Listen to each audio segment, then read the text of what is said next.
Every detail in this story comes from the historical record. There is a smell you will never forget. It reaches you before you see anything, before the doors open, before the torches are lit, before the first word is spoken.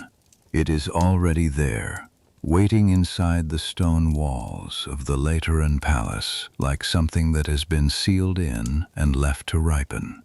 You have smelled death before. Everyone in Rome has smelled death, but this is something else. This is death that has been underground for 9 months, and someone has decided to bring it back. You do not know yet what you are walking into. You know only that a messenger came to the scriptorium at dawn and told you to bring your materials: pen, ink, blank sheets of prepared vellum. You are to record everything. You are not to ask questions. You are not to stop writing, for any reason, under any circumstances.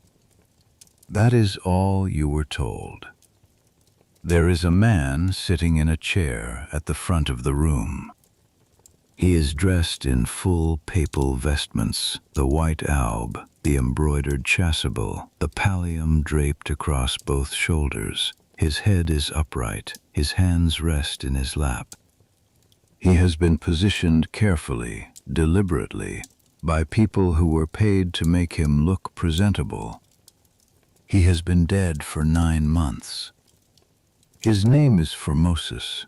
He was pope from 891 to 896. He died in April of that year, was given a full state funeral, and was buried with all appropriate ceremony beneath the floor of St. Peter's Basilica.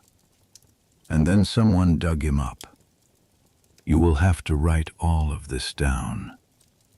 There is a young deacon sitting beside the corpse. He is perhaps 20 years old. His face is the color of old wax. He has been appointed as defense counsel for the deceased because this is a trial, a formal legal proceeding, with charges and witnesses and a presiding judge. The defense counsel will speak on behalf of the body when the body is questioned directly. He will answer for it. He will argue its case. He has been sitting next to it since before you arrived, and he has not moved. You notice his hands are clasped very tightly in his lap. There is a pope on the throne at the other end of the room, a living one. His name is Stephen VI. He is standing up. He does not appear capable of sitting down. He is speaking, or rather, he is shouting, at the corpse with an intensity that makes the torches flicker. His voice fills the entire hall and bounces off the stone ceiling and comes back at you distorted, layered on itself, a man arguing with someone who cannot argue back. You dip your pen in ink. You begin to write. Outside the palace, Rome is already aware that something is happening. The city has learned to read its own silences. When the palace gates closed before dawn and the torches were lit inside the great hall and the guards took their positions without explanations, the city noticed. Word moves faster in Rome than any official decree. People on the Tiber's banks have been saying for 3 days that the new pope has lost his mind entirely. Some of them are saying it in whispers. Some of them are saying it in the open market, loudly, because they have decided that a man who digs up a 9-month-old corpse to put it on trial has already demonstrated that the normal rules no longer apply. There is going to be an earthquake. You do not know this yet. It will happen during the trial. The floor will shake beneath your feet, and the walls will groan, and plaster will fall from the ceiling in white chunks, and several of the assembled clergy will cry out. You will keep writing. You will not stop because you were told not to stop for any reason. Later, people will say the earth itself objected to what was happening inside that room.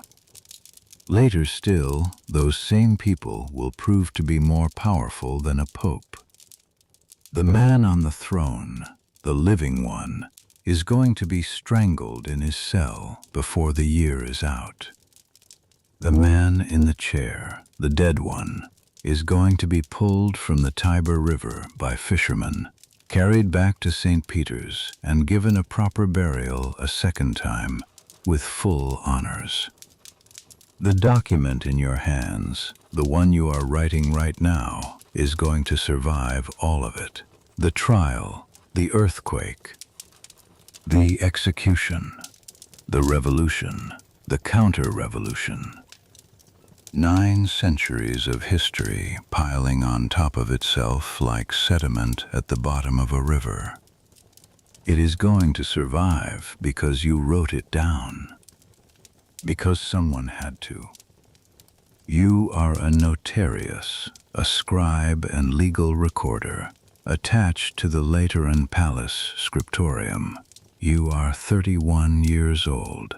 You have held this position for 6 years, since the age of 25, when you completed your training under the senior chancellor and were given your own set of instruments and your own position at the long desk in the document room. You were not born into wealth. Your father was a minor craftsman near the Tiber markets. You learned to read because a local priest took an interest in you at age 9 and saw something in the way you held a stylus. You learned Latin because there was no future in Rome for a man who could not write it. You learned to keep your face expressionless and your pen moving because those are the 2 survival skills of your profession. A notarius does not have opinions. A notarius records. You have recorded wills and property transfers, ecclesiastical appointments and land grants, the minutes of episcopal councils, and the formal correspondence of 3 different popes across 6 years. You have seen men weep in that chair across from you while dictating their final testaments. You have seen men threaten each other with permanent excommunication over the ownership of a single field outside Tivoli. You have recorded lies that both parties knew were lies and that would become legal truth the moment your pen finished the final stroke. None of it prepared you for this morning. The Lateran Palace is the seat of papal power in Rome, and has been for 5 centuries. It is not beautiful in the way that some of the older buildings in this city are beautiful. It does not have the proportional clarity of the old Roman temples or the floating serenity of the great basilicas. It is functional. It is enormous. Its walls are thick enough to withstand siege, and its corridors are dark enough to conduct business that cannot withstand daylight. The great hall where you now sit has a high barrel-vaulted ceiling and walls lined with administrative offices that have been cleared for today's proceedings. There are roughly 40 people in the room with you. Bishops, deacons, lower clergy, palace officials, a handful of guards near the doors. Everyone is seated except Stephen. Stephen has not sat down since you arrived. It is January 897. Rome in January is cold in a specific way. Not the dramatic cold of the northern kingdoms, but a damp, penetrating cold that rises from the Tiber and moves through stone walls as though the walls are not there. You can feel it in your writing hand. You are trying not to let it affect the steadiness of your strokes. You became a notarius because you are precise, because your letters are clean and your spacing is consistent, and you do not panic under pressure. You have told yourself these things many times. You are telling yourself these things now, as the smell reaches you again. a thicker current of it, released when the guards repositioned the figure in the chair, and you realize that you are going to be in this room for the entire day. You hold your breath for a moment. You release it slowly. You write. Pope Stephen VI was elected in May of 896, less than 2 months after the death of Formosus. He was the choice of the Spoletan faction, the political bloc aligned with Duke Lambert of Spoleto, a northern Italian power that had been contesting control of the Italian peninsula for decades. Lambert's father, Guy of Spoleto, had been crowned Holy Roman Emperor by Formosus himself in 891. Then Formosus had invited a Carolingian king from the east, Arnulf of Carinthia, to invade Italy and replace the Spoletans. Arnulf came, conquered, was crowned emperor in turn by Formosus in 896, and then suffered a stroke and withdrew his forces. Guy of Spoleto was already dead. Lambert was left in control of northern Italy, furious, and looking for a way to posthumously invalidate everything Formosus had ever done. Stephen is his instrument. This is the political machinery behind what is happening in this room. Formosus made decisions that cost the Spoletan dynasty its imperial claim. Stephen intends to prove, through legal process, that those decisions were invalid from the start, that Formosus was never a legitimate pope, that his consecrations and coronations carried no weight, that everything he touched was ecclesiastically void. If the trial succeeds, Lambert's imperial coronation by Formosus is worthless, and a new coronation by a new Spoletan-aligned pope can be arranged. This is the logic. It is a logic that required digging up a 9-month-old corpse and dressing it in vestments and propping it in a chair and shouting at it. And so perhaps you are permitted to doubt whether logic is truly the right word. The guards brought the body through the Lateran gates before dawn, in a covered cart. You did not see it arrive. You were in the document room, preparing your materials, when you heard the cart in the courtyard, the creak of wooden wheels on stone, the silence of the men who were moving it. There were no torches lit in the courtyard. You looked out the narrow window of the scriptorium and could see nothing. You went back to your vellum. When you entered the great hall an hour later and took your place at the notary's table to the right of the main floor, the body was already in the chair. Someone had worked through the night to make it presentable. They had dressed it in the full pontifical vestments that a seated pope would wear, the white linen alb beneath, the embroidered chasuble over it, the pallium laid across the shoulders. The mitre had been positioned on the head. The hands had been arranged in the lap. From across the room, in the torchlight, at a certain angle, it was possible, just barely possible, to look at the figure in the chair and not immediately understand what you were seeing. From close up, there was no confusion. You had to walk past the chair to reach your table. You did not look directly. You were aware of peripheral shapes, the slight collapse of the figure's posture, the pallor that was not pallor, the particular stillness that was not the stillness of sleep. You sat down. You arranged your pen, your inkhorn, your vellum.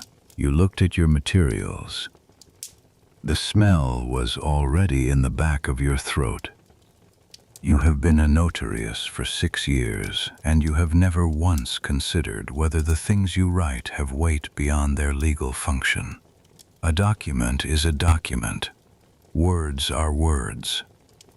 You record them, they exist. The transaction they describe is formalized and therefore real in a way that informal speech is not. But you have a thought sitting here that you cannot entirely dismiss. If you write this down, if you record these proceedings in proper legal form, with the full authority of your office and your training and your seal, then this trial will have happened, officially, permanently. For as long as the document exists, this trial will be part of the record of the world. The smell in this room, the figure in the chair, the young deacon with his white face, all of it inscribed in the continuous line of history that begins before you were born and will continue long after this building has fallen. If you write it down, it will be real. If you write it down, something will have to be done with it. You look at the blank vellum in front of you. Stephen has begun the formal opening of proceedings. He is reading from a prepared document, the charges rendered in ecclesiastical Latin, their cadences formal and measured in a way that his voice is not. There is something underneath the formality. Something that surges upward through the careful legal phrasing and makes the words shake at the edges. You have heard many things read aloud in this hall. You have never heard anything read like this. Your pen moves. Anno Domini octingentissimo nonagesimo septimo. In the year of our Lord 897. The charges are as follows. This is quiet history at bedtime. If this is your kind of story, a subscribe means everything right now. Every detail in this story comes from the historical record. Just relax and feel free to let this play as you drift off to sleep. Now, let us begin. You arrive in Rome in the winter of your 31st year carrying almost nothing. A satchel of instruments, pen case, horn inkwell, 3 folded sheets of prepared vellum kept flat between 2 thin boards tied with cord, a change of linen, a small knife for trimming pen nibs. These are the tools of your profession, and your profession is the reason you are in Rome at all, because Rome is where the work is, and the work is the only thing that has always been certain. Your name appears in no chronicle. No hagiography preserves your memory. No church names a chapel for you. You are the notarius, the recorder, and the recorders of history rarely become its subjects. You write other people into permanence. Your own trace is the handwriting, the particular angle of your ascenders, the slight leftward lean when you are tired, the way your letter forms tighten under stress. Paleographers 11 centuries from now will identify your hand in 3 separate documents from the Lateran archive without knowing anything else about you. You are the person who was in the room. Rome in January of 897 is a city that has been collapsing and rebuilding itself for so long that the 2 processes have become indistinguishable. You have been here for 6 years, and you have stopped seeing the ruins as ruins. The broken columns in the forum are simply vertical stone that happens to be in your way when you take the short route to the palace. The aqueducts that no longer carry water are landmarks, not monuments. The city has perhaps 30,000 inhabitants, a ghost of the ancient million, clustered along the Tiber bends and around the major churches and in the dense warrens of the old administrative quarters. The papacy is the largest institution, the largest employer, the largest source of legal and economic authority. If you work in Rome and you work with documents, you work for the church. You became attached to the Lateran scriptorium 6 years ago through a recommendation from a bishop in Umbria, whose travel documents you had prepared with unusual accuracy and speed. He mentioned your name to the chancellor. The chancellor sent for you. You came. You have been here since, in a small room off the main document hall, writing other people's words onto vellum with a reed pen and a quiet mind. The quiet mind has been difficult to maintain this morning. The thing about the smell is that it arrives before everything else and does not leave. It has been in the hall since before the torches were lit, seeping from the covered cart in the courtyard, finding its way through the cracks in the old wooden doors. By the time the formal proceedings begin and the hall is fully lit and every seat is occupied, the smell is simply part of the room, like the cold, like the stone, like the particular silence of 40 men who do not speak because they understand that speaking would require having an opinion about what they are witnessing. No one in this room has been asked for their opinion. You have been asked for your pen. The man on the chair to your left. The figure, you find yourself thinking of it as the figure, which is a distance you need, was Pope Formosus. He reigned from 891 to 896, 5 years. In that time he navigated the most dangerous political terrain in the Christian West, the collapse of Carolingian imperial power, the rising aggression of the Spolitan dukes, the constant threat of Saracen raids from the south, and the unending internal politics of the Roman clergy. He made enemies as a man in his position necessarily makes enemies, not through malice, precisely, but through the accumulated weight of decisions, each one canceling something, each one creating someone who would prefer the world arranged differently. He made the decision that brought him here. He invited Arnulf of Carinthia to invade. He crowned Arnulf emperor. He did it to break the Spolitan hold on Rome, and it worked, briefly. And then Arnulf had his stroke and went home, and Lambert came back, and Formosus died in April and was buried in St. Peter's, and now it is January, and he is in this chair. Stephen is reading the charges again, louder now, because he has reached the section of the indictment that deals with the central accusation, that Formosus was never a legitimate bishop of Rome, because he had previously been the bishop of Porto, and canon law prohibits a bishop from transferring between sees. If Formosus was not a legitimate pope, then his consecrations were invalid. Then the men he ordained were not truly ordained. Then the emperors he crowned were not truly crowned. Then Lambert of Spoleto, whose father Guy was crowned by Formosus in 891, stands uncrowned, and that is a problem Lambert intends to solve by making the problem Formosus's. This is the argument. The young deacon beside the corpse, you have learned his name is Marcus, or so the man behind you whispered to his neighbor before the proceedings began, has been given the unenviable task of responding. He must speak for the deceased.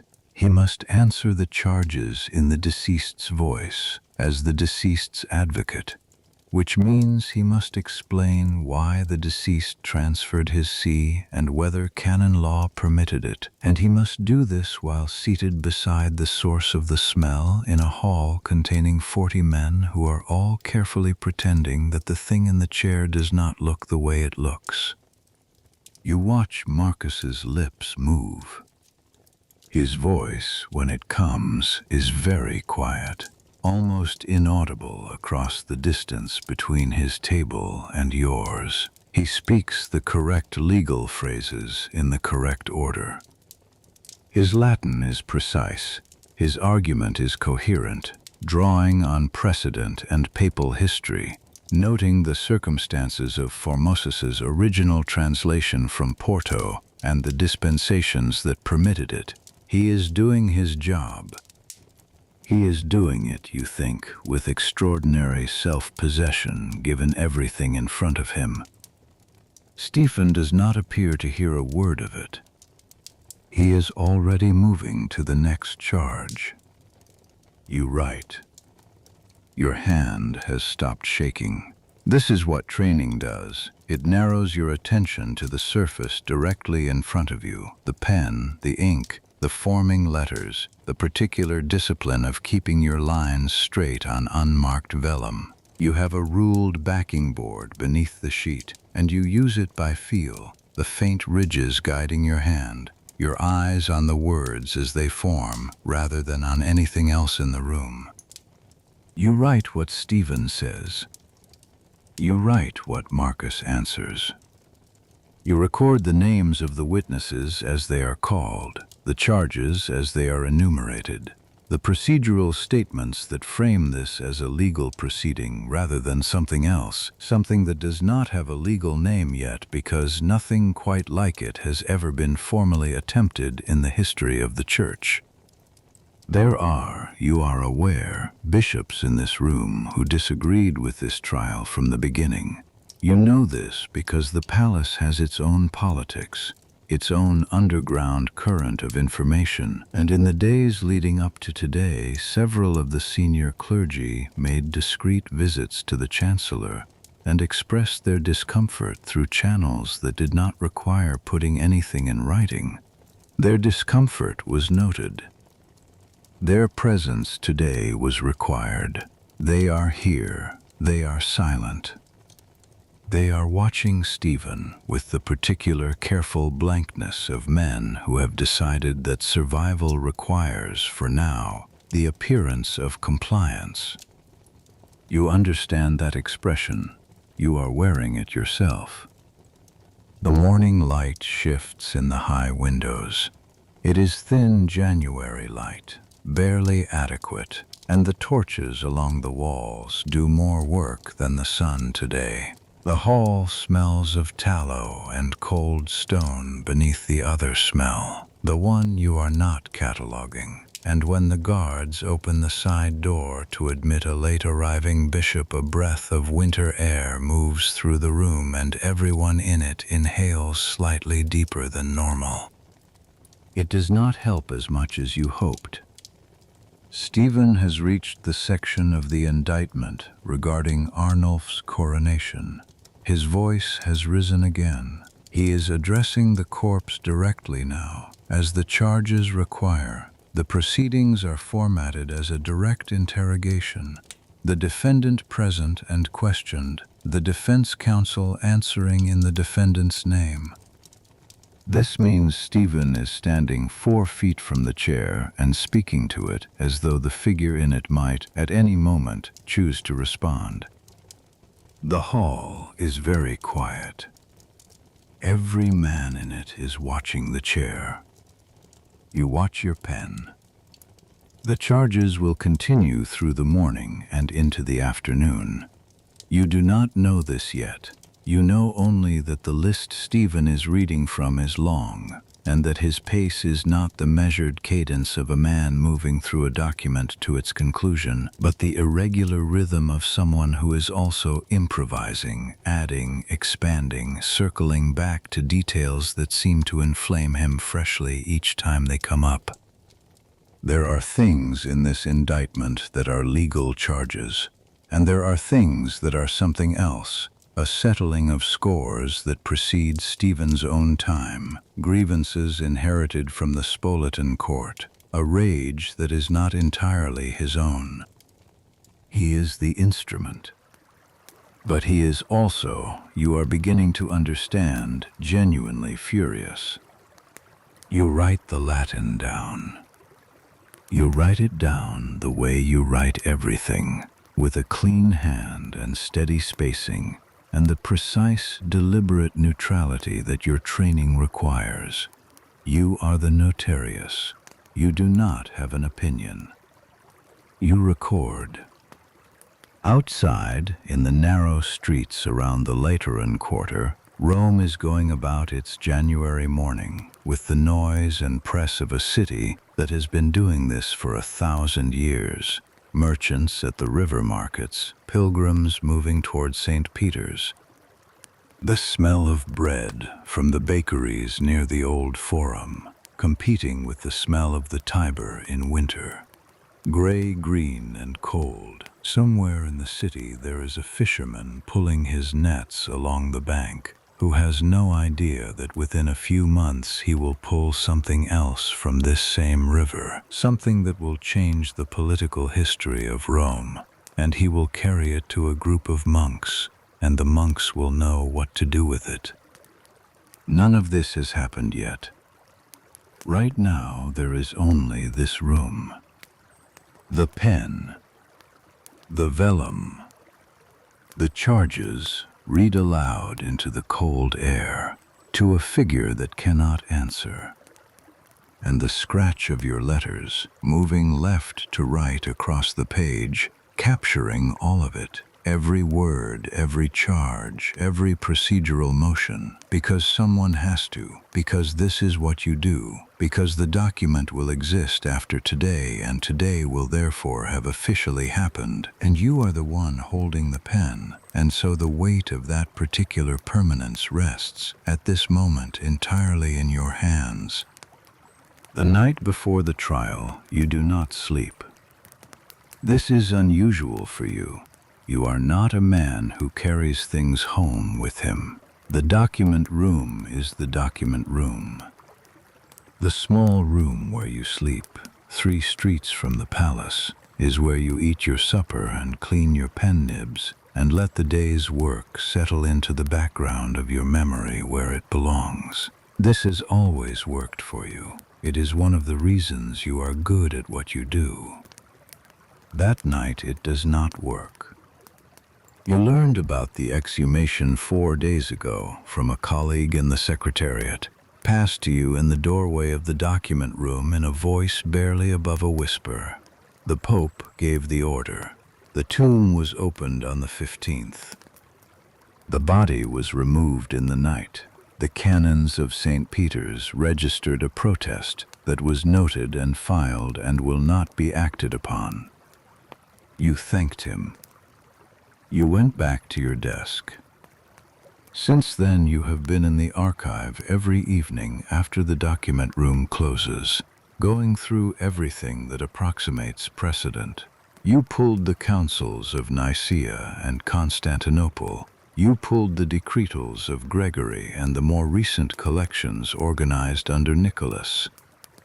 You found a case from the Frankish Church 50 years prior, in which a bishop was tried posthumously for heresy, but that case was resolved by document, not by physical presence, and the bishop's body was not involved. You found nothing that covers this.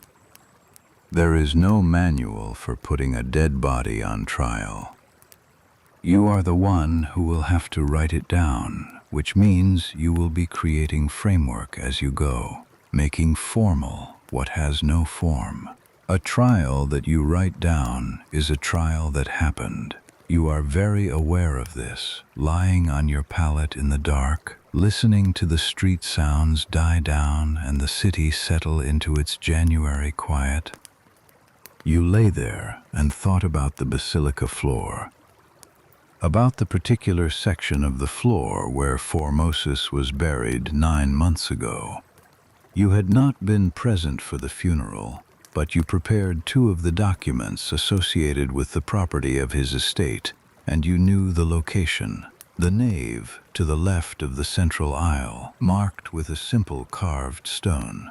You thought about what it would take to open that floor, about who held the torches, about whether anyone said anything while they worked, or whether they worked in silence. Men doing something in the middle of the night in a sacred building, not looking at each other, that none of them could have imagined doing 2 years ago. You fell asleep eventually. You dreamed about wheel marks in the mud. You had seen them the previous morning, Two deep parallel grooves running from the gate to the side door of the storage annex, where the covered cart had sat overnight. Someone swept the courtyard afterward. Not well enough. You had come in early that day to finish the property transfer indexing before the proceedings, and when you saw the grooves, you stood in the cold courtyard for a long moment before going inside. Someone had brought the body through in the night. The next morning, the morning of the trial, you arrive before any of the principals. The great hall is already lit, 4 rows of torches along both walls, the cold stone of the floor holding the January chill despite the flames. Your table is set to the right of the main floor, slightly elevated on a low platform, angled so you can see the full length of the hall from the defendant's chair to Stephen's throne without turning your head. You lay out your materials. Vellum sheets first, arranged in order of use. The top sheet ruled with the backing board beneath. The pen case open to the right. 4 prepared reed pens of slightly different thicknesses. The thick nib for formal headings. The fine nib for the body of the record. The inkhorn secured in its stand. A small candle in its iron holder. The trimming knife placed where your hand can find it without looking. You sit. You wait. There is already a figure in the chair at the far end of the hall. You have been aware of it since you entered. You have been arranging and rearranging materials that do not need rearranging, keeping your eyes at table level, managing the awareness of it in the way you manage difficult things in difficult rooms, by keeping your hands occupied and your attention narrow. But after 20 minutes you allow yourself to look. The figure holds its position without shifting. This is different from stillness. Living men who sit for long periods show micro-movements, the adjustment of weight, the slight drop and recovery of the head. The figure shows nothing. It is held upright by the vestments themselves, which are stiff with embroidery and padding, and by a supporting frame the palace carpenters built overnight, not visible from the front, visible only from your angle, slightly to the side. Someone thought carefully about sight lines. You think about who that person was. Formosus was 67 years old when he died. Born near Rome, entered the church in his youth, served as a papal legate to Bulgaria in the 860s, where he successfully converted the Bulgarian nobility to Roman Christianity, a success that was politically complicated because it gave him a personal following in the East that Rome found difficult to manage. He was made Bishop of Porto in 876. He was accused of inappropriate ambition, fled Rome briefly, was excommunicated by Pope John VIII, was reconciled, had his see restored. He survived John. He survived Marinus. He survived Adrian III. He survived Stephen V. He became Pope in 891 after Stephen V died, and inherited a situation that would have broken most men in a month. The Italian peninsula in 891 is not a coherent political unit. It is a collection of competing powers, the Spoletan Duchy to the north and east, the Lombard principalities in the south, the Saracen raiding parties along the southern coast and the Tiber Valley, the Byzantine presence in Calabria, the Frankish remnant kingdoms beyond the Alps. The Pope sits in the center of this and holds temporal authority over the patrimony of Peter, a band of central Italian territory, and spiritual authority over every Christian soul in the Western world, which is a very different kind of power, and one that is frequently insufficient protection against men with armies. Formosus needed an emperor. The Carolingian line was collapsing. Charles the Fat had been deposed in 887 and died in 888. His successors were fragmented, 4 or 5 men controlling different parts of what had been a unified empire, none of them strong enough to project power into Italy. Guy of Spoleto moved into this vacuum. Guy was ambitious, capable, and already present. His duchy sat just east of Rome. His army had been conducting operations in northern Italy for years. In 891, Formosus crowned Guy as Holy Roman Emperor at Pavia. It was a pragmatic decision. It was also one that placed the papacy in a relationship with the Spoletans that Formosus almost immediately began trying to escape. In 892, he crowned Guy's son Lambert as co-emperor, a concession that suggested permanence, that suggested Formosus had accepted Spoletan dominance as a fact. But in 893 he sent secret letters east. In 895 he sent a formal invitation. In 896, Arnulf of Carinthia crossed the Alps with a Frankish army, moved south through Italy with a speed that caught the Spoletans without time to consolidate their forces, and arrived at the walls of Rome. Formosus opened the gates. Arnulf's coronation as emperor in February of 896 was the culmination of years of quiet diplomacy, years of letters sent through discreet intermediaries, of assurances given, of promises extracted. Formosus had played a long game. He had been patient in the way that men who have survived excommunication and exile learn to be patient. He had gotten what he wanted. Then Arnulf had his stroke. Then Formosus died. Then Lambert came back. Stephen is the political consequence of that sequence. He was elected in May of 896, less than 2 months after Formosus's death.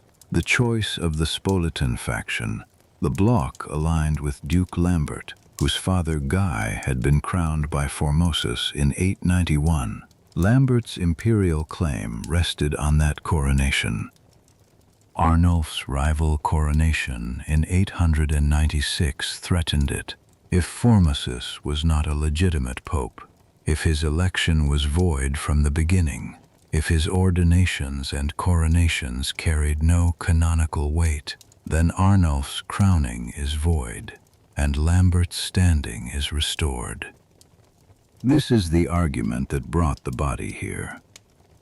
The clergy have been filing in for the past hour, 40 men in total. Perhaps 42, you counted them as they entered, because counting is the notarious habit, and the number of witnesses is legally significant. Bishops on the stone benches along both walls, lower clergy at the back, deacons and subdeacons standing between the columns. No one speaks above a murmur. No one looks directly at the chair. The young man seated beside the corpse is the defense counsel. You have learned his name is Marcus. You heard it whispered by the man behind you before the proceedings began.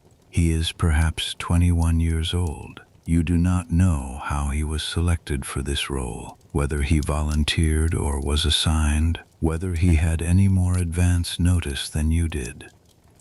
He has been in that chair since before you arrived, his notes in his lap, his hands folded over them with a care that suggests he is keeping them deliberately still.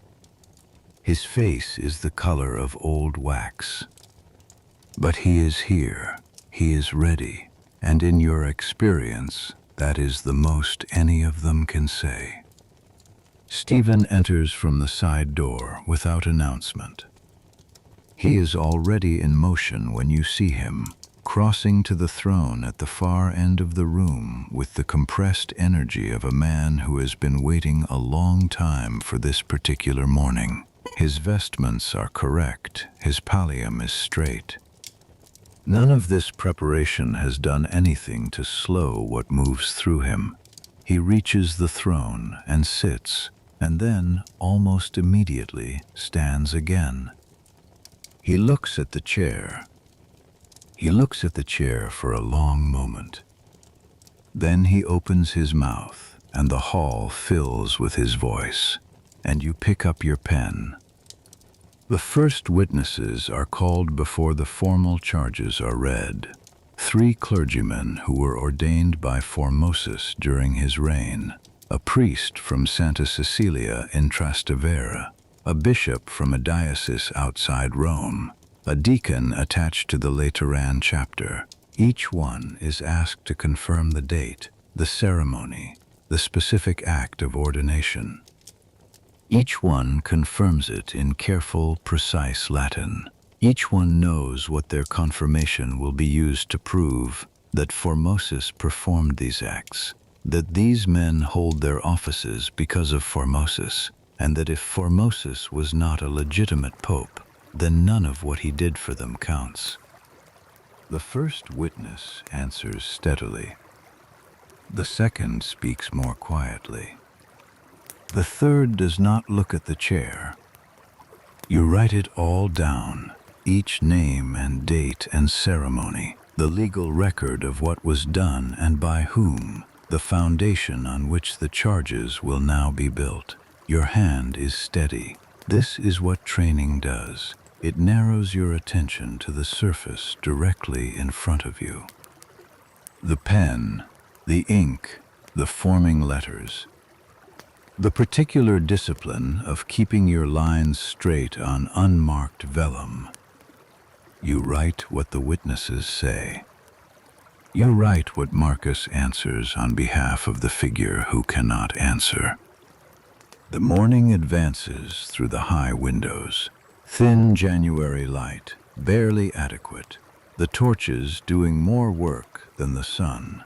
The hall smells of tallow and cold stone, and the other smell, the one you are not cataloging.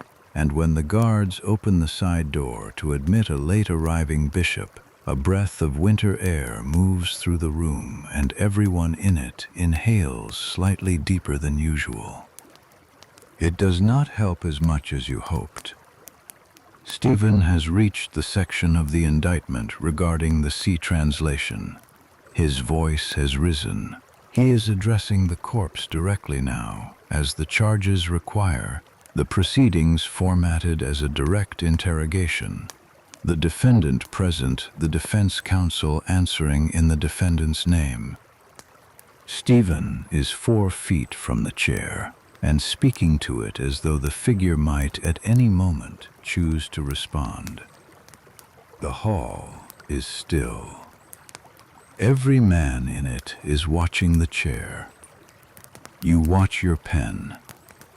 Outside, in the narrow streets around the Lateran quarter, Rome is going about its January morning. Merchants at the river markets, pilgrims moving toward St. Peter's. The smell of bread from bakeries near the old Forum, competing with the Tiber's winter smell, gray-green and cold. The city is doing what cities do, which is persist without reference to what is happening inside this hall. Right now there is only this room. The pen. The vellum. The charges read aloud into the cold air to a figure that cannot answer. And the scratch of your letters moving left to right across the page, because someone has to, because this is what you do, because the document will exist after today, and today will therefore have officially happened, and you are the one holding the pen. Stephen has been speaking now for close to 3 hours. His voice has not diminished. If anything, it has grown denser, more compressed, as though the hours of argument have concentrated his certainty into something harder than what he began with. He is not reading from the prepared document anymore. He abandoned it sometime in the 2nd hour and has been speaking from memory, or from whatever is behind memory, from the place where a man's convictions have lived long enough to become indistinguishable from fact. The hall has the different quality of a room that has accepted something. The morning had the energy of beginning, the shock still fresh, every man present still in the process of understanding what this day was going to be. Now there is a settled quality, a grim forward momentum, as though the proceeding has found its own gravity and is following it to a conclusion that was always going to be this conclusion, regardless of anything Marcus says. You write it down anyway. The correct record of an unjust proceeding is still a correct record. This thought arrives fully formed somewhere in the third hour, and you hold it for a moment before setting it aside. A notarius does not have opinions about justice. You have opinions about accuracy, which is a different thing, and which your training permits you to have because the coherence of a legal proceeding is part of what the record establishes. The document will survive. What happens to it after is not your department. A deacon appears at the side door and speaks quietly to one of Stephen's secretaries. The secretary nods and writes something on a small piece of parchment, which he folds and passes to the senior canon lawyer, who reads it, refolds it, and places it face down on the table. Nothing is announced. The proceedings continue, but you saw it, and in the margin of your current sheet you make a small notation, the kind of mark that will mean something to a trained reader and nothing to anyone else. Something has happened outside. You do not know what yet.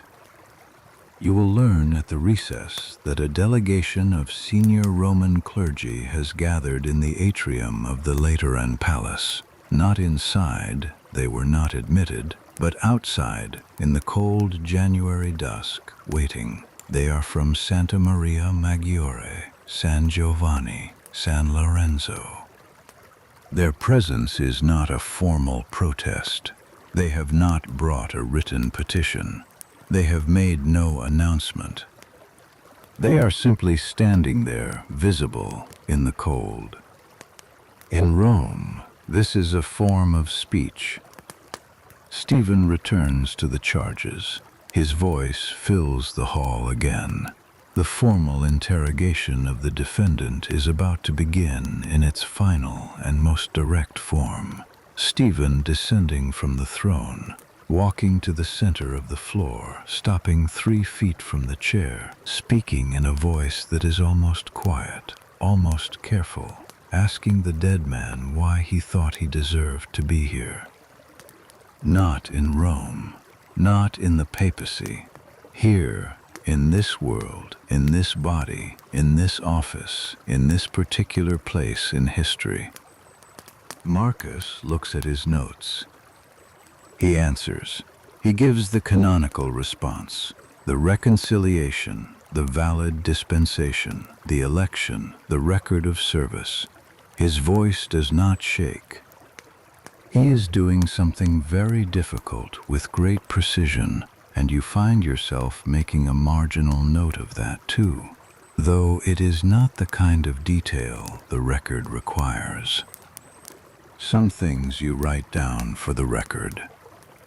Some things you write down because they happened. Stephen listens. He turns and walks back to the throne. The formal interrogation is concluded. What remains is the deliberation. The canon lawyers and 3 senior bishops withdraw to the small chamber off the main hall. You remain at your table. You trim your pens. You stretch your hand beneath the desk where no one can see, opening and closing the fingers, feeling the tendons release. The stiffness is deep today, not a sharp pain, but a settled resistance, the kind that builds over long hours of sustained work. You pick up the pen again. You wait. Outside the hall, Rome is conducting its afternoon without you. The Tiber running cold and gray, the market in Trastevere winding down. The pilgrims approaching St. Peter's, which is locked today for reasons that were not publicly explained. Somewhere in the city, a fisherman is working his nets along the bank who does not yet know what the next few weeks will bring him, what he will pull from the water that will change the sequence of events entirely. None of this has happened yet. The deliberating clergy return after 2 hours. Stephen resumes the throne. He looks at the hall for a long moment. Then he announces the verdict. Formosus is found guilty on all charges. His papacy is declared void from the moment of his election. All ordinations, consecrations, and coronations performed during his reign are declared invalid. His name is to be removed from the diptychs, the liturgical records of legitimate popes, and stricken from the formal list of bishops of Rome. His body, divested of the pontifical vestments, is to be dressed in the clothes of a layman and interred in the common burial ground outside the city walls, among those who died without clerical standing, because he held no clerical standing, because he held no office, because he was never what he appeared to be. Stephen pauses. He adds one further specification. The 3 fingers of the right hand used in performing ordinations, the specific fingers that by liturgical convention confer the sacrament of holy orders, are to be cut from the body before reinterment. No one speaks. You write it down. You write it in the same clean, level hand you have maintained for 9 hours. The verdict, the specified sentence, the procedural conclusion of the formal trial of Pope Formosus, deceased, in the court of Pope Stephen VI in the Great Hall of the Lateran Palace, in the 897th year of our Lord, in January, in Rome. Your letters are correct. Your spacing is consistent.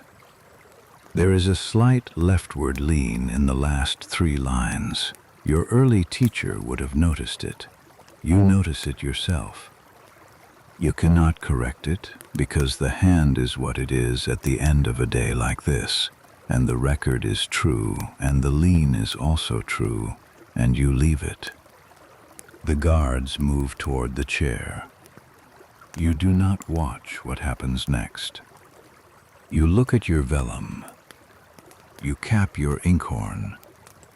You take the completed sheets, 6 of them, and arrange them in order, corners aligned, and tie them with the cord from your pen case. You do not have proper binding cord. You brought materials for a normal day, and this was not a normal day. The sounds behind you are what they are. You focus on the knot.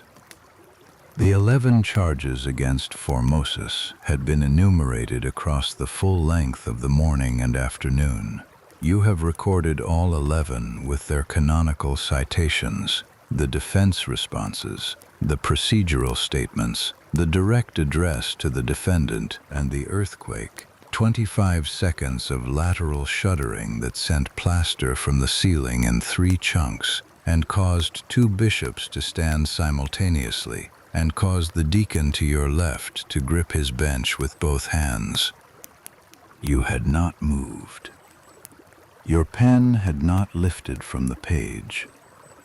The slight instability in your letters during those 25 seconds is visible in the rough record, 3 or 4 words with a tremor in them that your training cannot entirely account for, because some things move through a building and move through a hand regardless of discipline. You had noted it in the margin, terre motus, an earthquake, and then written what came after, because that is what you do, because the record does not pause for the ground. When you look up, the vestments are in a pile near the door.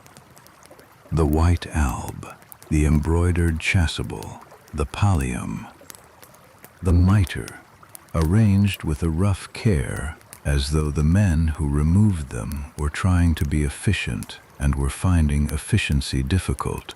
The figure is gone. You did not see it leave. You were looking at your knot. Marcus is still in his chair. He has not moved. His notes are in his lap, and his hands are clasped over them, and he is looking at the empty chair in the center of the room with the expression of a man who has done a complete and careful job and watched it mean nothing, and who is now determining what the correct response to this is. You take your materials and stand. Your back is very stiff. 9 hours at a writing table with cold air from the stone walls and a pen that needs re-gripping every 30 minutes. Your back always pays for this, and it is paying now. You stretch it carefully, feeling the vertebrae shift and settle, and you breathe. The hall is emptying around you. Bishops filing through the main ceremonial doors. Deacons and lower clergy moving toward the side passages. 2 palace officials speaking in low voices near the windows. The guards resuming their standard positions, the torches burning toward the end of their night length, later than you realized. You walk toward the main door. You pass the vestments on the floor. You do not stop. Outside the hall, the Lateran corridor is cold and dark beyond the torchlight. You walk through it with your materials held against your chest, the 6 vellum sheets tied with the cord. You are moving toward the document room where you will deposit them, and tomorrow you will begin the work of producing the clean, fair copy, the official record, properly formatted and sealed, that will go into the archive and be there when someone needs it. Whatever that need turns out to be. The courtyard is empty when you cross it. The covered cart is gone. The wheel marks in the mud are still there, the same 2 grooves from the morning when you saw them, or what you take to be the same, because mud does not erase itself, and nothing has happened to this courtyard in the 12 hours since you crossed it in the other direction. You look at the marks. You look at the gate. You go inside. The document room is dark except for the small lamp you left burning on the corner of your desk. You set the bundled sheets beside it. You sit down. You do not light a second candle. The lamp is enough to see by, and you do not intend to work anymore tonight. You look at the bundle. 6 sheets of vellum, the record of the strangest proceeding in the history of the Roman Church, tied with the cord from your pen case, sitting on a desk in a room that smells of old paper and cold stone and the faint traces of the day's ink. It does not look like what it contains. Documents rarely do. You think about what you have produced today. A notarius makes permanent what would otherwise pass without record.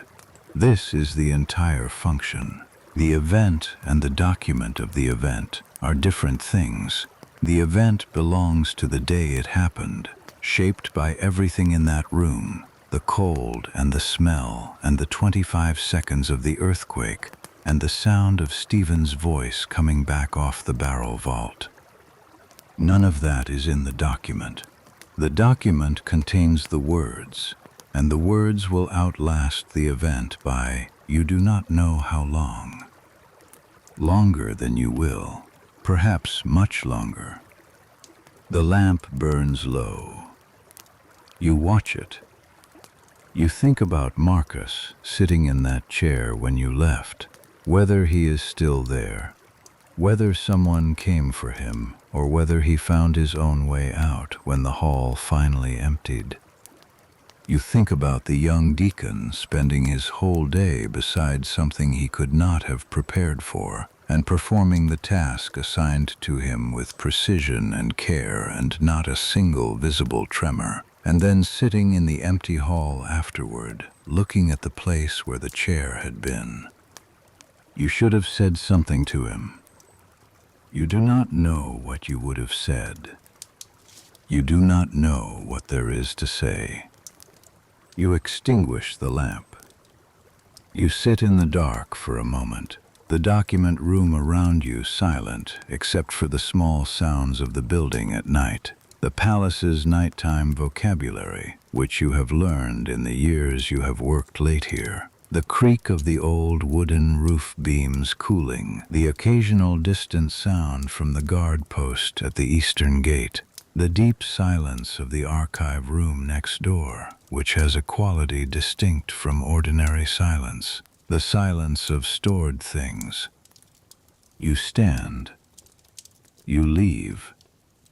The street outside the palace is cold, and the January stars are out, and your breath is visible as you walk the 3 streets between the Lateran and the small room where you sleep. Your footsteps are loud on the stone. There is no one else on the street at this hour. The city is quiet in the way it is always quiet after midnight. Not empty, because Rome is never entirely empty, but reduced to its essential nighttime self, the noise and press of the day withdrawn, and only the permanent things remaining, the stone, the water, the darkness between the buildings. You reach your room. You hang your satchel on the hook by the door. You sit on the edge of the pallet. You look at your writing hand in the dark. The callus on the inside of the forefinger, the ink stain in the web of the thumb that never entirely washes out, the particular strength in the fingers built up across years of sustained work. These hands held a pen today for 9 hours. They did not stop when the ground moved. They did not stop when the guards moved toward the chair. They produced a record that is now sitting on a desk 3 streets away, tied with pen case cord, waiting to become the official account of what happened in that room. The account will be accurate. The account will be complete. Whether it will be enough is a question you cannot answer tonight. You lie down. The room is cold. The street outside is quiet. You close your eyes. The fair copy takes a week. You begin it the morning after the trial, your rough notes spread across the desk, the backing board in position, a fresh set of prepared sheets in front of you. The fair copy is slower than the original transcription, not because the content is difficult, you know it by memory now, but because it requires a level of finish that the rough record does not. Clean margins, consistent letter forms, the heading in formal uncial script, the body in the smaller Caroline minuscule the Lateran has adopted for administrative documents over the past generation, marginal rubrics in red marking the sections. The whole thing produced as though it were any other legal document, as though the proceeding it records were any other proceeding. Your hand is not steady on the first morning. This surprises you. You are not a man who carries the previous day forward into his hands. The slight tremor that is there when you pick up the pen, present when idle, gone the moment you are actually writing, returning when you stop, is unusual enough that you spend some time simply sitting with it before beginning work. By the second morning, the hand is steady. You write. The political situation in Rome in the days following the trial is moving with the speed that Roman politics achieves when something has destabilized the existing arrangement. Stephen's verdict gave Lambert of Spoleto what he needed, a formal ecclesiastical declaration that Formosus's papal acts were void, which means Arnulf's coronation is void, which means Lambert stands as the rightful imperial heir without a canonically valid rival. But logic and consequence are different things. The consequence of the trial is that approximately 200 clergy in Rome alone now formally hold invalid ordinations, men made priests or deacons or bishops by Formosus who have been practicing their offices for years, whose sacramental acts have touched thousands of lives. The congregation of San Lorenzo did not receive the Eucharist in error this morning. The family in Trastevere, whose father received last rites from a Formosus ordained priest last spring, did not watch their father die unshriven.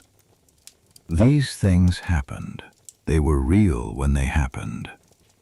What the verdict has produced is a declared unreality that the actual world cannot absorb.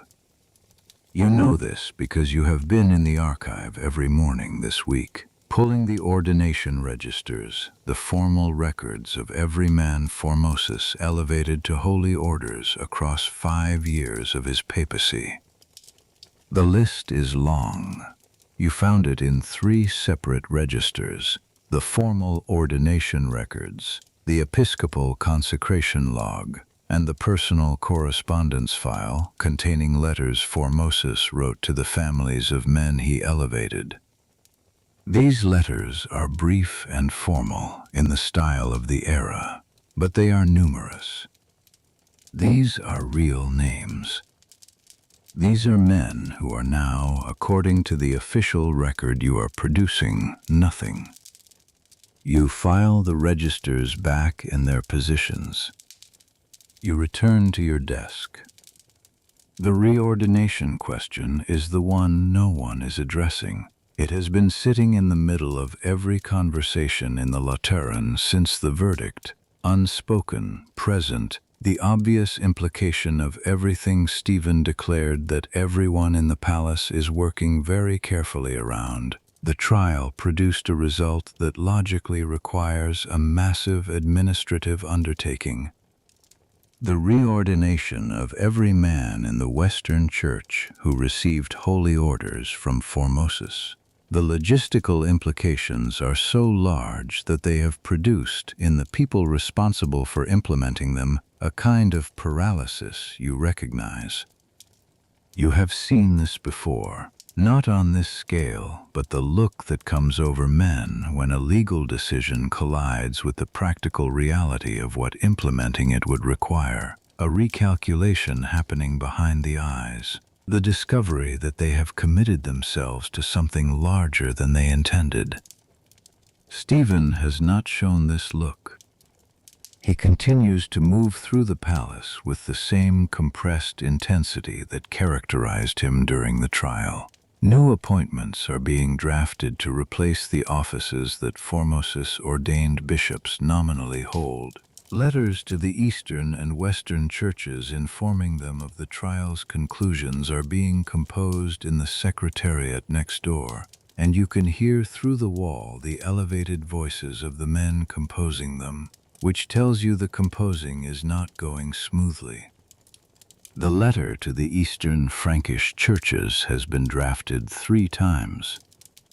You know this because you count the crumpled sheets in the corridor waste bin. The problem is simple and unsolvable. You cannot tell the Franks that Arnulf's coronation was void without telling them what follows from that Arnulf is not emperor, that Lambert of Spoleto is the rightful claimant, that the Frankish bishops are being asked to accept Spoletan imperial primacy on the basis of a posthumous trial conducted by a partisan pope. The Frankish bishops are not going to accept this. Even the men writing the letter know this. You finish the morning's section of the fair copy and set down your pen. You look at the 6 sheets of rough notes, tied with the pen case cord, sitting on the corner of your desk. They will be retained in the archive alongside the fair copy, per standard procedure. 2 copies of the same proceeding, the rough and the clean, filed together. The rough will show the corrections, the lines struck through and rewritten, the cramped passages where you compressed your hand to fit the content, the slight instability in 3 or 4 words during the earthquake. The clean copy will show none of this. The clean copy will show only the formal record, correct and complete, as though it had been produced in conditions of absolute regularity. Both of them are true. This is what the archive holds, not one truth, but the layered accumulation of all the ways a thing was recorded. The rough draft and the fair copy, the official account, and the marginal notation that flagged something the official account could not say directly. You have been in this archive long enough to understand that it does not contain history. It contains the record of what was declared at a given moment by people with the authority to declare things. The gap between declaration and truth is not an error in the archive. It is an accurate representation of how institutions move through time. You pick up your pen. You begin the afternoon section. The document room is quiet in the way it is always quiet. Not silent, because the palace around it is never silent, but insulated from the palace's noise by the thickness of its walls and the absorption of old stone. You can hear the muffled voices of the secretariat next door, the distant clang of the gate mechanism in the outer courtyard. The particular silence of the archive room beside you, which is different from ordinary silence. The silence of stored things, of accumulated patience. You write. The fair copy grows beneath your hand, not quickly, because fair copies are never quick, but steadily, the slow progress that comes from work that has no dramatic content, only the accumulation of precision over time. Outside, the day is advancing toward its January close. The light through the narrow window diminishes slowly, and then quickly, and then there is none, and you light the candle, and you work until the candle tells you to stop. Somewhere in the city, a group of monks at the monastery of San Paolo fuori le mura are waiting with something wrapped in linen. You know this because your colleague told you in the doorway this morning. The fishermen found it in their nets in the gray dawn of the day before yesterday, in the Tiber where it had been thrown, and they brought it to the monks, and the monks recognized what they had found, and they cleaned it carefully, and they are waiting. They are waiting for Stephen's position to become untenable. You believe it will. The speed at which it will happen is the only open question. The candle burns. The ink dries. The record grows. The fair copy is finished on the 8th day. You complete it on a Thursday morning, the final procedural closing, one last check from the heading to the last line, finding it correct. You tie it with proper binding cord, the formal red cord from the supply cabinet, not pen case cord. You carry it to the Chancellor's office for review before sealing. The Chancellor is a careful man. He reads without expression. He asks 2 questions, both technical, both about the canonical citations in the section on sea translation, whether the specific decretals you referenced are the correct versions. They are. You tell him they are. He reads those sections again. Then he takes the apostolic seal from its case and presses it into the warm wax on the binding cord. Done. You carry the sealed document to the archive. You find the correct register, the proceedings of the Roman synods, organized by year. You open it to 897. The year has almost nothing in it yet. 2 administrative notices from early January, both routine. You add the bound, sealed record of the trial of Formosus, and you note its presence in the register index. You close the register. You slide it back onto its shelf. You stand in the archive for a moment. The room is cool and quiet and smells of old vellum and the dry dust that accumulates in spaces where the air moves very little. The shelves run the full length of 3 walls, floor to ceiling, filled with the accumulated documentation of 3 centuries of Roman Church administration, wills and property grants, council proceedings, papal correspondence, property surveys, the records of synods, the minutes of trials, the careful, precise work of every notarius who has sat at a table in this building across 300 years, moving a pen across a surface, making permanent what would otherwise have passed. You have held documents in this archive written by men who died before your grandfather was born.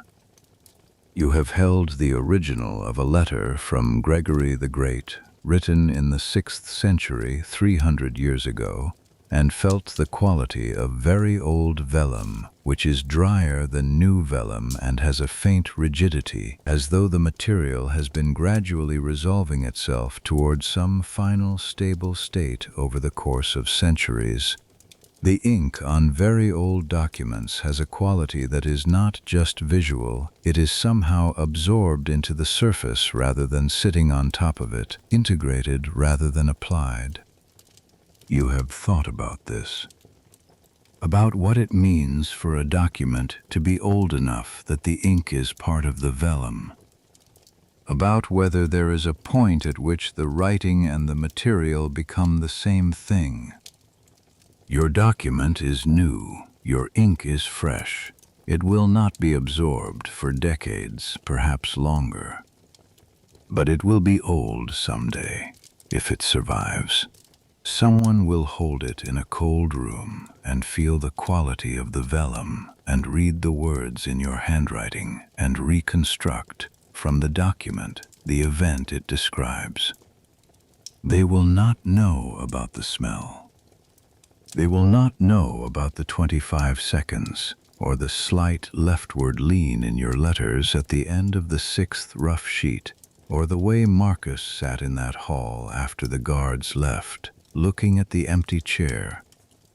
They will know what you wrote down. You hope it will be enough. You blow out the archive candle. You leave the room. The political situation outside the document room is deteriorating faster than even the most cautious observers predicted. Stephen is still issuing decrees, still convening councils, still projecting the compressed intensity that drove the trial.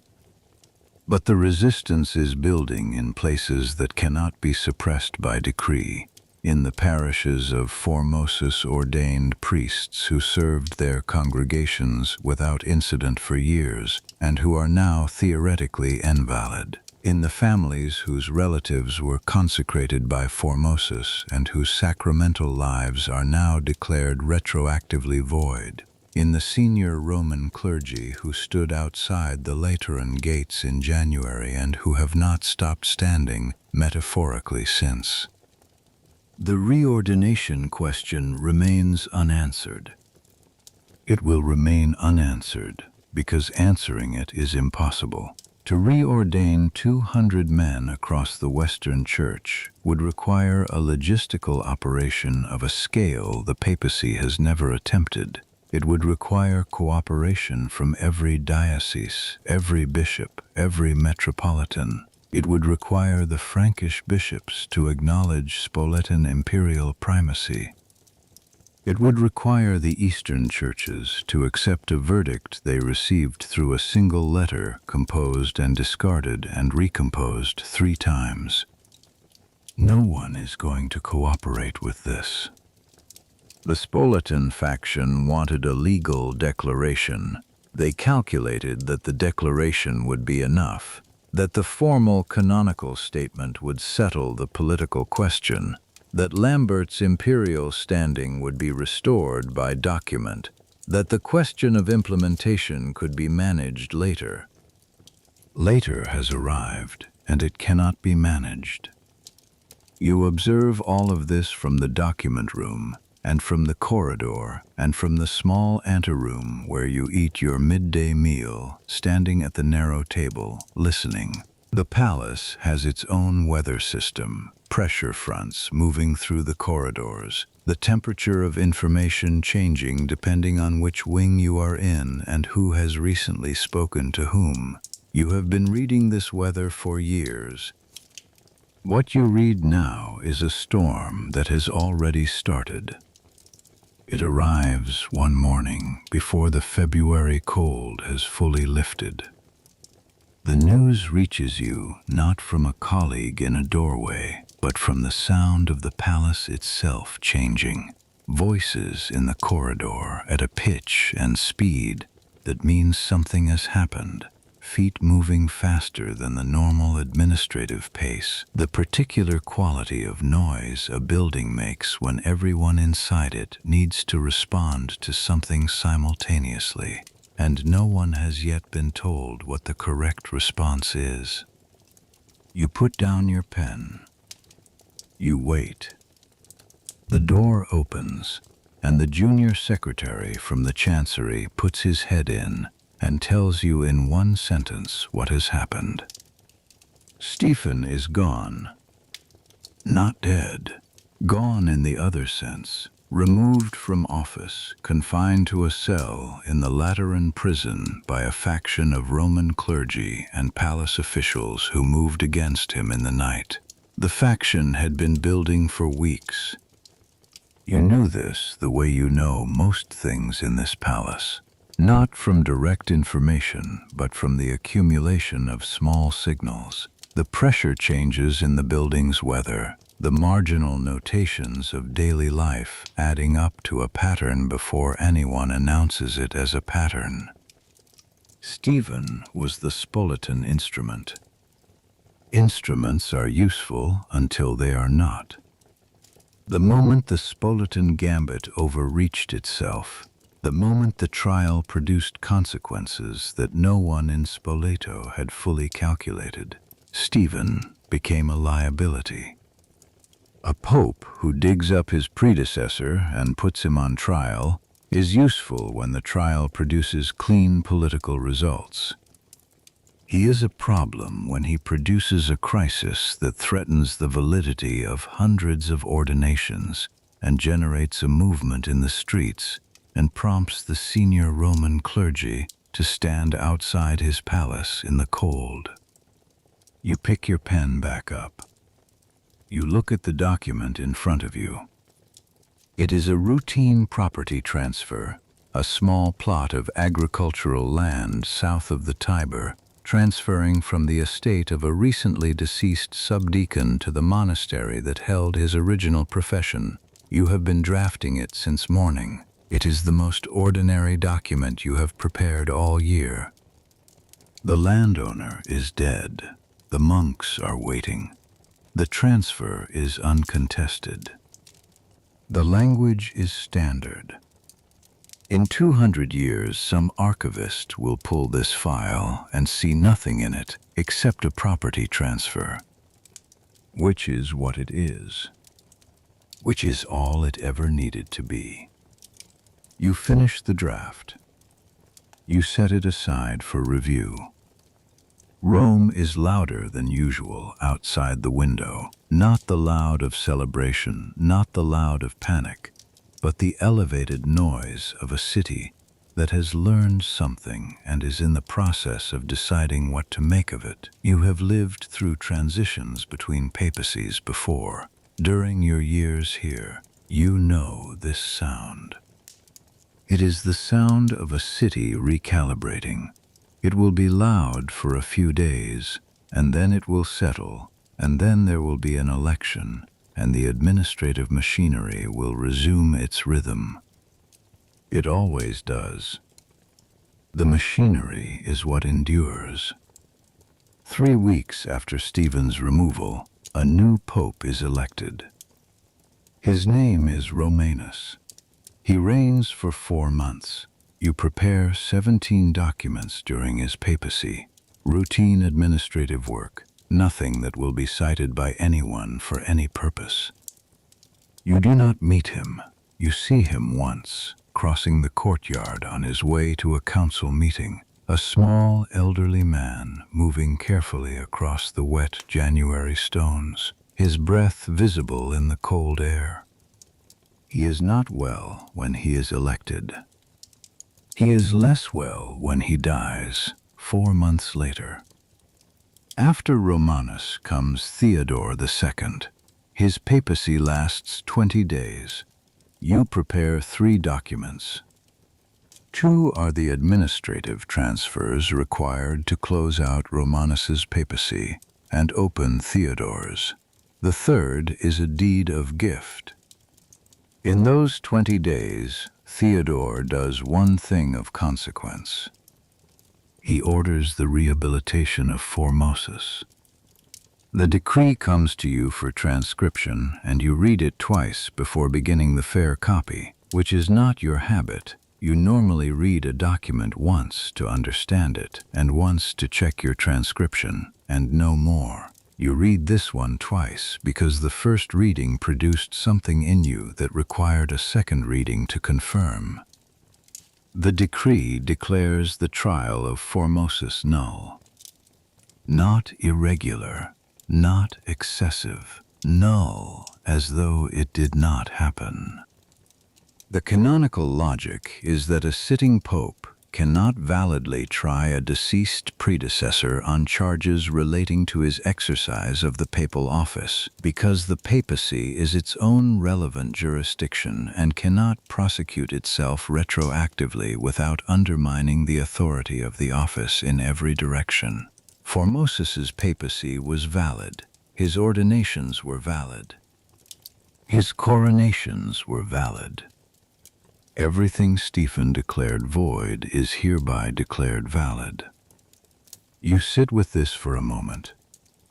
The rough notes from the trial, 6 sheets of vellum tied with pen case cord, are in the archive on the shelf beside the fair copy, both still sealed with the apostolic seal the chancellor pressed into the wax 2 months ago. They did not become untrue when Theodore's decree arrived.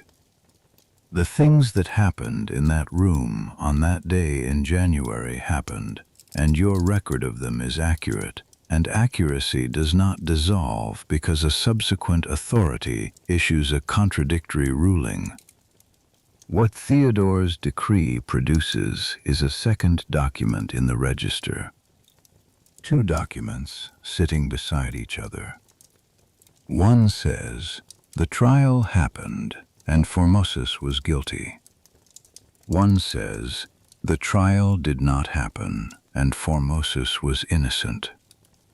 Both are accurate records of what was officially declared. This is the archive, not truth exactly, but the record of what was declared true at a given moment by people with the authority to declare things, and what was subsequently declared true by different people with different authority. The gap between the 2 declarations is not an error. It is an accurate representation of how power moves through time. You begin the fair copy of the rehabilitation decree. Your hand is steady. Your letters are clean. Theodore dies 6 days later. The next pope is John IX. He convenes a synod in Rome in 898, a full ecclesiastical council attended by bishops from across Italy and several from beyond the Alps. The synod formally confirms Theodore's rehabilitation of Formosus. It goes further. It declares the trial of 897 not just null, but an abomination, a violation of canon law and Christian decency, a precedent that must never be followed. It orders all records of the trial destroyed. All records. You receive this order in writing from the Chancellor's office on a Wednesday morning in late spring. You read it twice. The order is clear. The records of the trial of Formosus, the rough notes, the fair copy, any copies that may have been made, any documents that reference or derive from the trial proceedings are to be removed from the archive and destroyed. The canonical authority is the Synod of 898, confirmed by the Pope, carrying the full weight of official church command. You are the notarius. You go to the archive. You take down the register of Roman synods from its shelf. You open it to the year 897. You find the bound and sealed record of the trial, the rough notes beside it, the pen case cord still holding them. You stand there for a long time.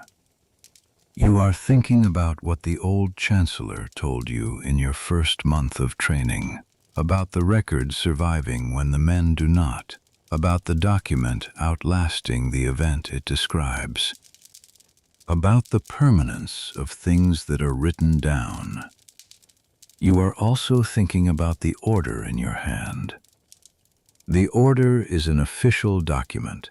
You received it through proper channels from appropriate authority. It is your professional obligation to execute it. You carry the records out of the archive. You carry them to the courtyard. There is a brazier in the courtyard, used in winter for warmth, used throughout the year by the kitchen staff for burning waste materials. It is burning now in the warm spring morning for reasons unrelated to your purpose. You stand beside the brazier with the records in your hands. The 6 sheets of rough notes, the fair copy sealed, the smell that is not in the documents but that you can locate still, somewhere in your memory of having been in that room. The cold, the torchlight, Stephen's voice distorting off the barrel vault, the 25 seconds of the earthquake, the scratch of your pen that did not stop. The documents contain none of this. The documents contain the words. You open your hands. You do not open your hands. What you do, and this is not a decision exactly, not something with a clear before and after. What you do is carry the documents back through the corridor and into the document room and place them on your desk and sit down. You sit there for a while. You think about the order. You think about the archive. You think about the 200 clergy whose ordinations were declared void and then declared valid, and who are serving in churches across Rome right now without reference to any of this, because the people in those pews do not know and do not need to know about the register of Roman synods on the archive shelf. You think about what the record is for. You pull a fresh sheet of vellum. You write a memorandum to the Chancellor's office noting receipt of the destruction order, noting your intent to comply, noting that compliance will be completed by the end of the week. You sign it. You seal it. You send it. You put the records back in the archive. You are not certain, as you slide the register back onto its shelf, that you have made the right decision. You are not certain there is a right decision in a situation where the official order and the nature of the archive are in direct contradiction. An archive that destroys its own records is not an archive. It is a curated version of the past, shaped by whoever holds power in the present, which is useful for certain purposes and not useful for others. But the order was the order, and the records are in the archive. And in the months that follow, you will receive no inquiry about the memorandum and no follow-up from the Chancellor's office. Whatever the Chancellor made of your memorandum and its timing, a confirmation of receipt submitted 2 days after the compliance deadline had passed, citing administrative backlog. He did not make it in any room where you were present. The summer passes. The archive grows with the ordinary accumulation of ordinary documents. You file the property transfers. You file the episcopal appointments. You file the correspondence between the Lateran and the dioceses, the slow bureaucratic metabolism of an institution that is older than anyone currently living, and that expects to outlive everyone currently living by approximately the same margin. You file the records of the trial of Formosus in the year 897 under the synodal proceedings between a boundary dispute from 895 and a letter of confirmation from 899. You note their location in the register index. You close the register. You put it back on the shelf.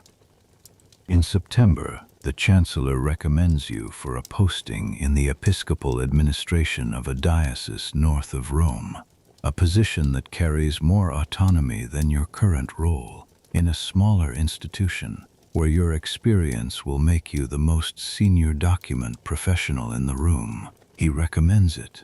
You accept.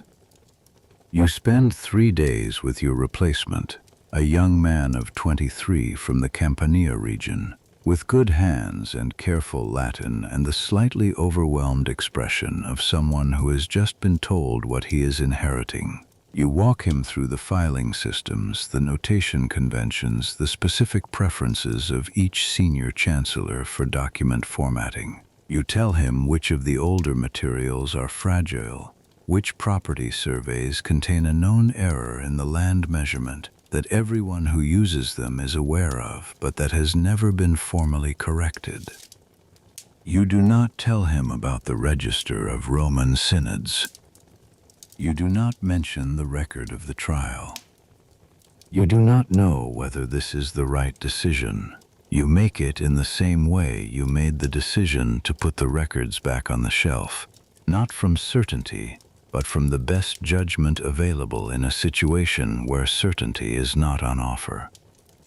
He will find it himself, eventually, or he will not. The archive is patient. You leave the palace on a morning in early September, with your satchel and your instruments, the pen case, the inkhorn, the small knife for trimming nibs, the change of linen, the same items you arrived with years ago when the bishop from Umbria recommended you and the chancellor sent for you and you came. You cross the courtyard. You look at the ground. The wheel marks from January are long gone. Months of weather and foot traffic have erased them. The mud of winter has been sun-baked to hard earth, then softened by summer rains, then hardened again. The courtyard looks like any courtyard. You would not know, looking at it, that anything stood here on a January morning before dawn, and that what was in it was the occasion for the strangest legal proceeding in the history of the Roman Church. You would not know unless someone told you, or unless you read the record. You walk to the gate. You go through it.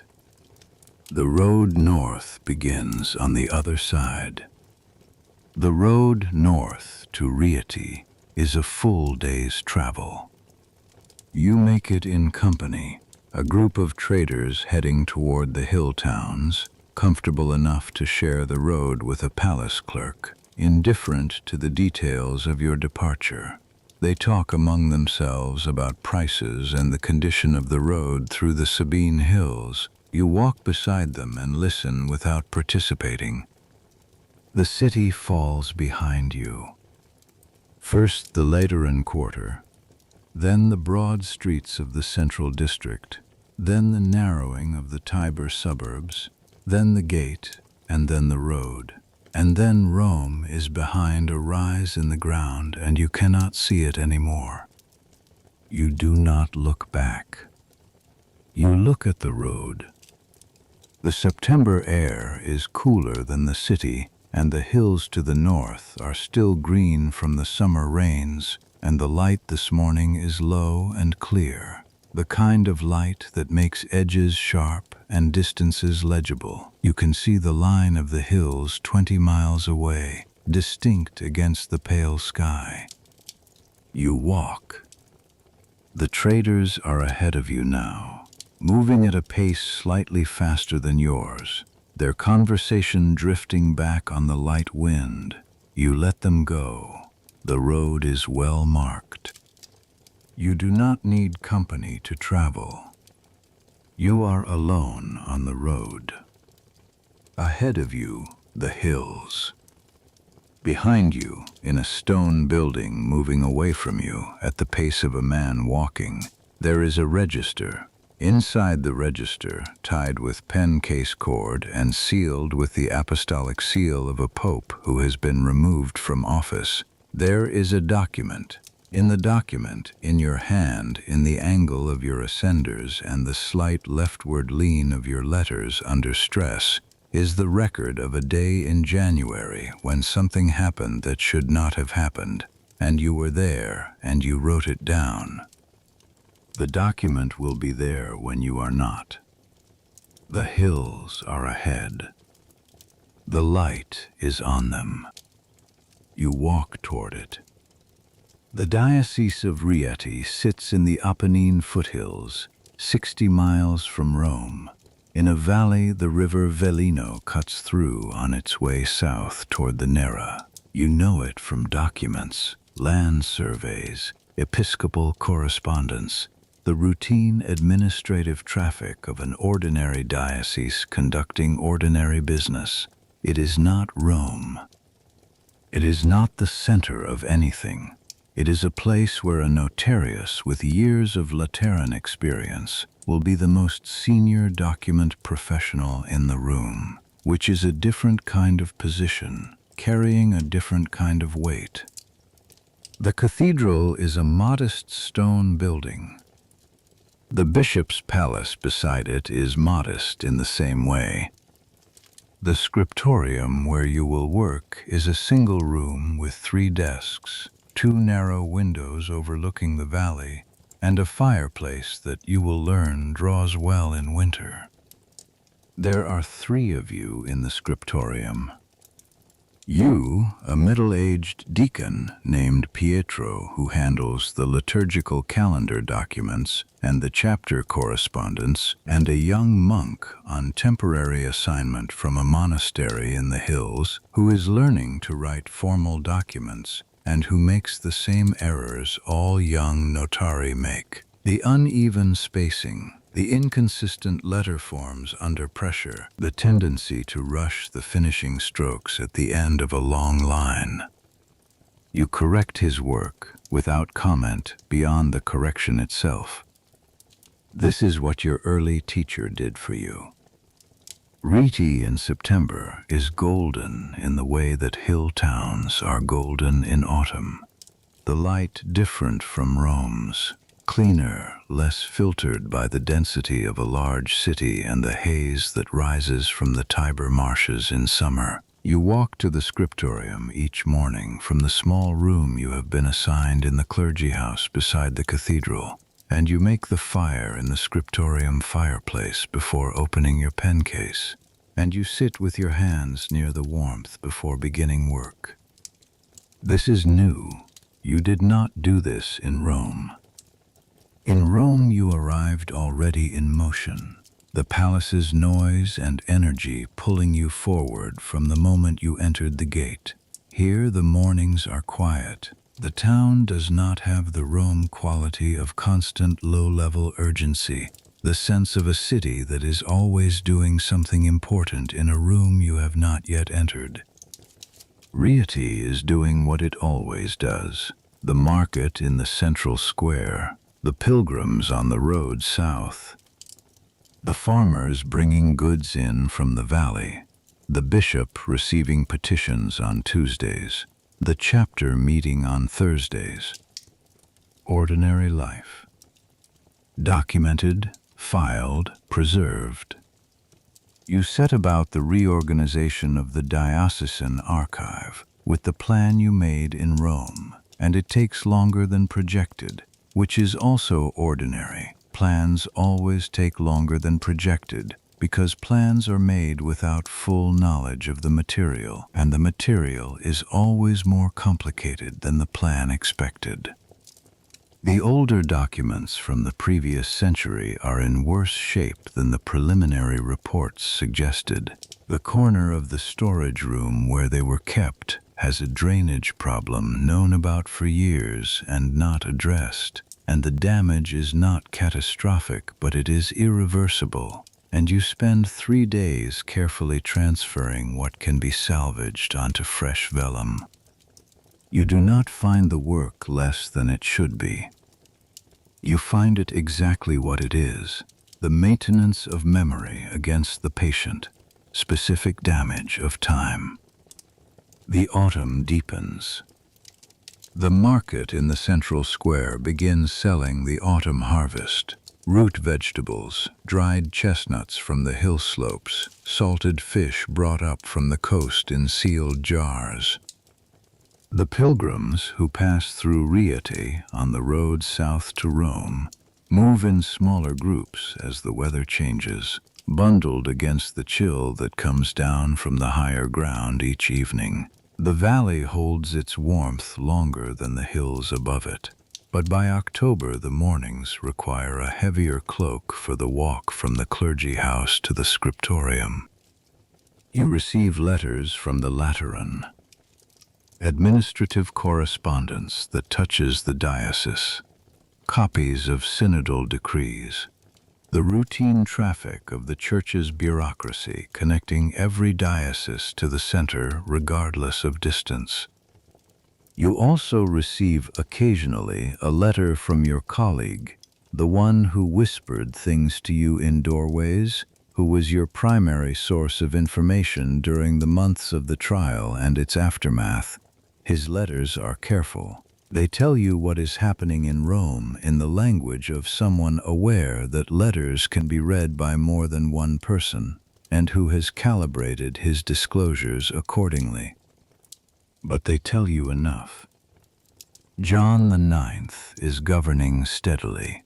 The Synod of 898, the one that declared the trial an abomination and ordered the records destroyed, has produced a period of relative stability.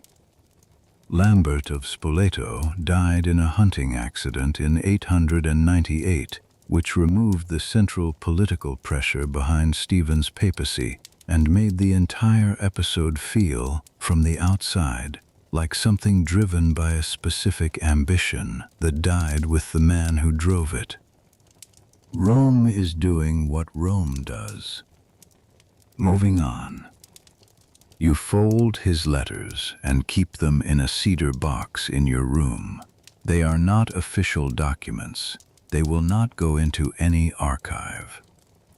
They are the record of a friendship conducted at a distance, in the careful language of two men who have spent their careers writing what they mean without writing what they cannot afford to have read.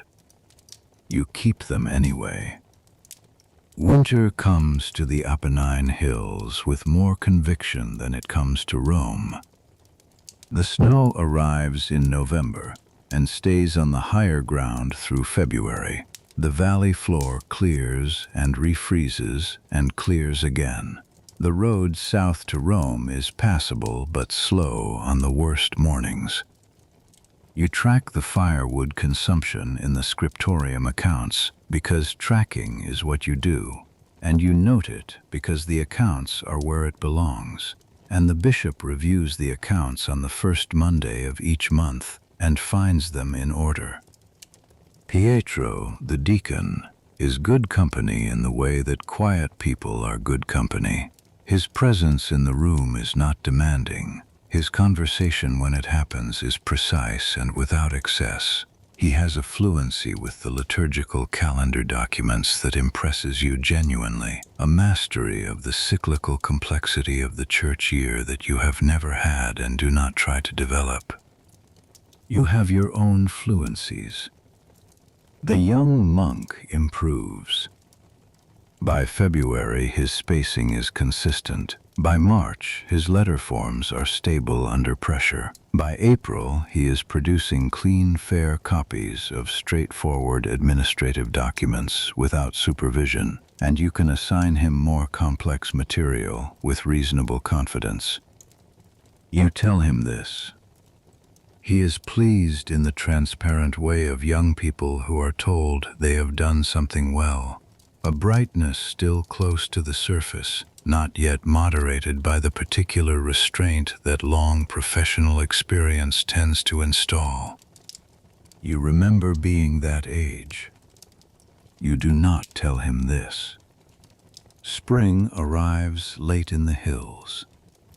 The snow on the higher ground lasts until April, and even when it goes, the mornings are cold enough that you still make the fire in the scriptorium before sitting. The valley floor greens slowly, the grass returning from the base of the dormant stalks, the hillside trees putting out their first leaves in the careful way of plants that have learned not to trust an early warm day. You have been in Rieti for 7 months. The archive is in order now. Everything found, identified, catalogued, the damaged materials stabilized, the filing system rebuilt on the same principles you used at the Lateran. It is smaller than what you left, but it is clean. You know where everything is. You know which documents are fragile and which are robust, which surveys have errors and which have none. Which of the older correspondence is of historical interest and which is routine? It is yours in the way that a well-organized space becomes yours, not by ownership, but by intimate knowledge of its contents. You work in it every day. You add to it every day. The pen moves. The record grows. In May, a letter arrives from the Lateran Chancery. It is addressed to you by name, which is unusual. Most official correspondence comes to the diocese rather than to a specific individual. This letter has your name on the outside in the handwriting of the senior chancellor, and below your name, in smaller letters, the notation that it is personal correspondence, not official business. You open it at your desk.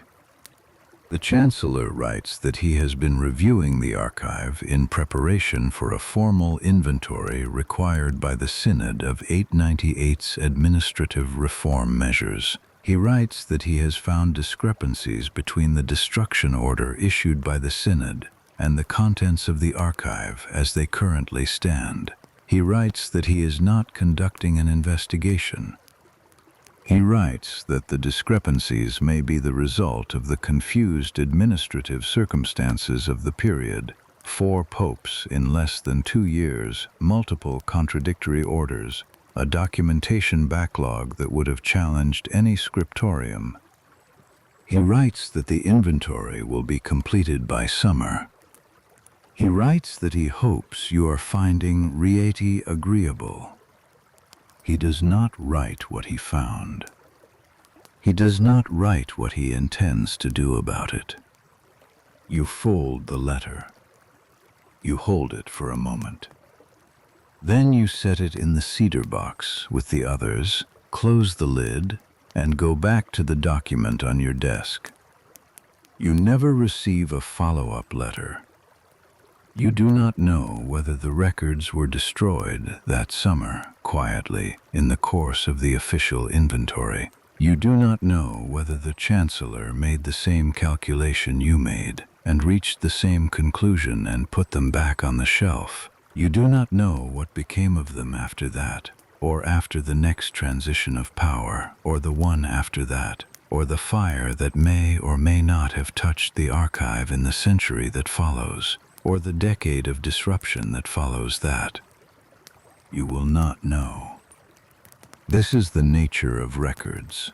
You can put them in the archive. You can keep them once, on a spring morning beside a brazier when you could have let them go.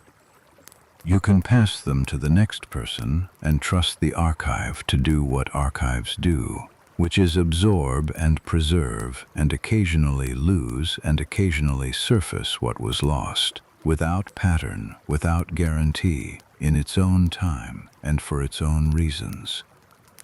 You kept them once. That is the only once you had. The document room in Riti is quiet in the late afternoon. Pietro finished an hour ago. The young monk left with the energy of someone who has a full evening ahead of him, which at his age is a reasonable way to leave a room. The fire in the scriptorium grate has burned to a low, steady heat, the kind that does not require attention, that holds through the evening without being fed. You finish the document in front of you. A gift of land from a local family to the cathedral chapter, to be held in perpetuity for the maintenance of a specific altar lamp. The lamp will burn every night. The land will support the lamp. The document will ensure that both of these things continue after the people who arranged them are gone. It is not a grand purpose, but it is not nothing. The lamp will burn every night because someone wrote it down. You set down your pen. You close your pen case. You arrange your desk in the order it will be in when you return tomorrow. Materials in their correct positions, the current document in the upper left corner where you will find it in the morning without looking. This is the last task of every working day, and you do it with the same precision you bring to the work itself. Then you stand. Then you move to the window. The summer passes in the way that summers pass in a small diocese, in small things, the daily ordinary of a place that has been doing this for generations and intends to keep doing it long after everyone currently in it is gone. The bishop is a man of 60-something named Aldrich, who received his own consecration from a bishop who was consecrated by Formosus's predecessor Stephen V.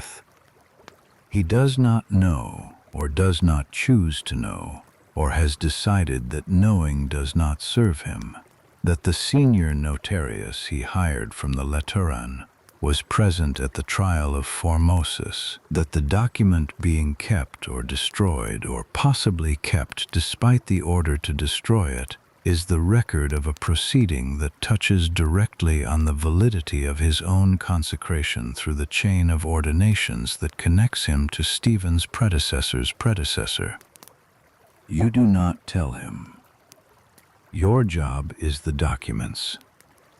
You do your job. By high summer, the archive is in the condition you intended when you made the plan in Rome. Everything organized, everything findable. The deteriorating materials stabilized and copied, and the originals wrapped in cloth and stored in the most stable corner of the room. You have produced, as a byproduct of the reorganization, an index of the diocesan holdings going back 140 years, annotated with your assessment of each document's physical condition and historical significance. The index is 43 pages. It is the best work you have done in years. Not because it is dramatic, it is entirely undramatic. A catalogue of ordinary diocesan records produced by a thorough mind with time to be thorough. But it is complete, it is accurate. It will be useful to whoever sits at this desk after you, and to whoever sits there after them, for as long as the diocese continues to need to know what it has and where to find it. This is what good archival work is. Not the extraordinary document, not the sealed trial record sitting in the register in Rome, the document that may or may not still be there, that may or may not have survived the inventory. That document is extraordinary in its content and ordinary in its form. Vellum, ink, cord, seal, the same materials as the 43 pages of your diocesan index, the same materials as the land transfer completed before you left Rome, the same materials as every document in every archive in every diocese in the Christian West. The extraordinary and the ordinary filed side by side. The archive does not distinguish. You file the index in the front of the archive, where it will be found first by anyone who goes looking for anything. You begin the autumn's work. The farmers bring their harvest accounts to the cathedral chapter for the tithe assessment. This is one of the major administrative events of the year in a farming diocese, and it generates documents, the specific, numbered, precise records of yields and assessments that the chapter needs for its records, and that the farmers need for their disputes, and that you need to file in a way that can be found again in 5 years when someone contests an assessment. You work through them systematically. Each one, each farm, each yield recorded in its correct column. The young monk has improved enough by now that you can assign him the simpler assessments, the ones where the numbers are uncontested and the formatting is straightforward, and direct your own attention to the disputed cases, the ones where two parties have submitted different numbers for the same field, and someone has to determine which version goes into the permanent record and why. This is the core of notarial work, not the dramatic proceeding, but the contested fact. Which number is right? Whose account is accurate? What the record will say. You work through the disputed cases with your usual care, calling the parties individually, reviewing their supporting documents, making a determination based on the preponderance of the available evidence. You write the determination down. You do not have opinions about the parties. You have a determination based on evidence, and you write it down. The days shorten.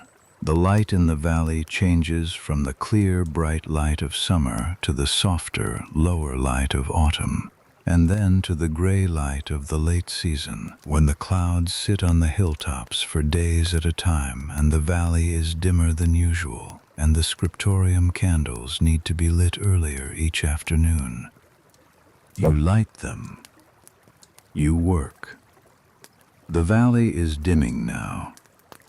The light has left the hills, and the sky above them is shading from pale gold to something softer, that threshold color between day and evening that holds for a few minutes before the dark settles all the way. The evening air through the stone walls of the scriptorium is cool. You stand at the window. Below, the Velino moves through the valley in its steady, indifferent way, south toward the Nera, toward the Tiber, toward Rome. The river does not know what it carries. It does not keep records. It gives everything to the sea, and the sea takes it all without distinction. You think about the Tiber, about what was in it in January of 897, what the fishermen found in their nets in the gray morning, what the monks wrapped in linen and kept safe until the moment came to bring it back. Things come back. Not always, not on any schedule you can predict or plan for, but sometimes the thing that was taken and lost and given to the water comes back to the hands that reach for it, and something is done with it that the people who threw it away did not intend. You think about the young deacon.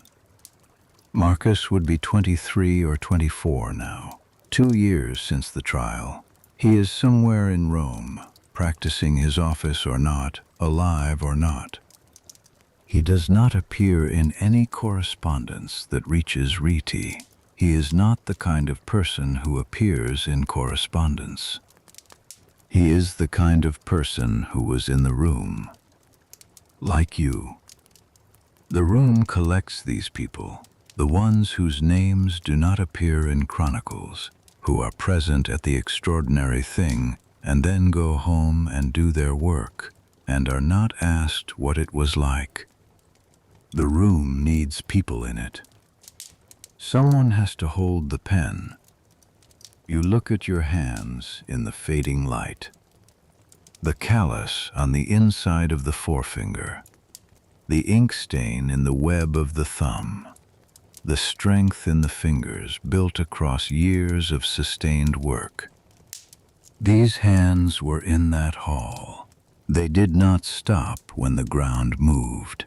They did not stop when the guards moved toward the chair.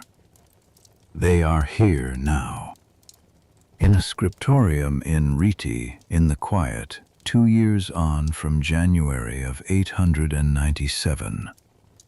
The stars are beginning outside the window.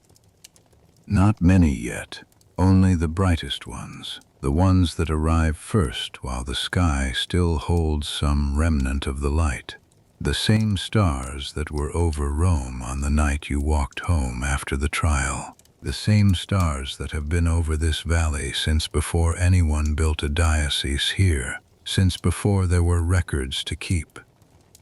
The stars do not need records. The things that happen under them do.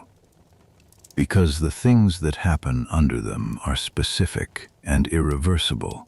They happen once in one room, and if no one writes them down, they are available only to memory, which is imprecise and mortal and shaped by everything that comes after.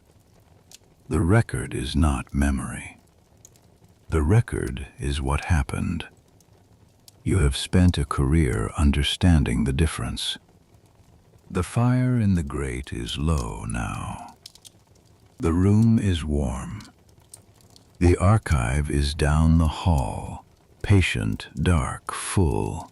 The ordinary things beside the extraordinary things. The gift of land beside the record of the strangest trial in the history of the Roman Church. Everything held in the same dark, without distinction. The pen is in its case. The documents are filed. Tomorrow the pen will come out again and move across the next blank surface, and the next, and the next, for as long as there is anything that needs to be made permanent. There is always something. But that is tomorrow. Right now there is only this. The dark room. The quiet valley. The stars holding their positions without comment, while everything below them continues in its small, specific, irreversible way. You were in the room. You wrote it down. The world has whatever record it has of that day because your hand did not stop. That is enough. The fire dims. The hills are still. The valley holds its quiet. Sleep now. Good night. If this kind of story helps you sleep, a subscribe means everything to this channel, and a like or a comment tells us to keep going. Thank you for listening. Thank you for being here. Sleep well.